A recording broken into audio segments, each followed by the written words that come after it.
رخ کرتے ہیں کھیلوں کی خبروں کی جانب۔ پاکستانی کوہ پیما علی ستپارہ کی لاش مل گئی، بیٹے نے تصدیق کر دی۔ میشا بروم ایکسپیڈیشن ٹریکس اینڈ ٹورز میں شامل نیپالی شرپا نے ہوٹل نیک کے قریب لاشوں کی موجودگی کی نشاندہی کی تھی، جس پر اسکردو انتظامیہ، آرمی ہیلی کاپٹرز اور محمد علی ستپارہ کے بیٹے ساجد ستپارہ لاشوں کی تصدیق اور ریسکیو کے لیے کیمپ 4 پہنچ گئے تھے، جہاں سے ساجد ستپارہ نے کپڑوں کے ذریعے لاشوں کی تصدیق کی۔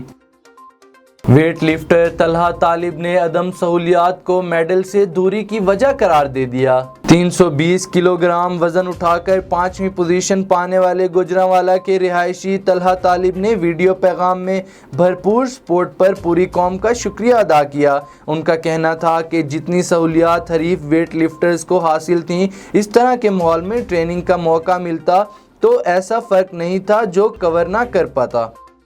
ٹوکیو اولمپکس میں اسکیٹ بورڈنگ کے مقابلے میں 13 سالہ موئیجی نیشا گولڈ میڈل جیت کر جاپان کی کم عمر ترین اولمپک گولڈ میڈلسٹ بن گئیں۔ 13 سالہ کھلاڑی کا کہنا تھا کہ جیت کا احساس ہونے کے بعد انہیں بے حد خوشی ہوئی، اس لیے ان کی آنکھیں بھی نم ہو گئی تھیں۔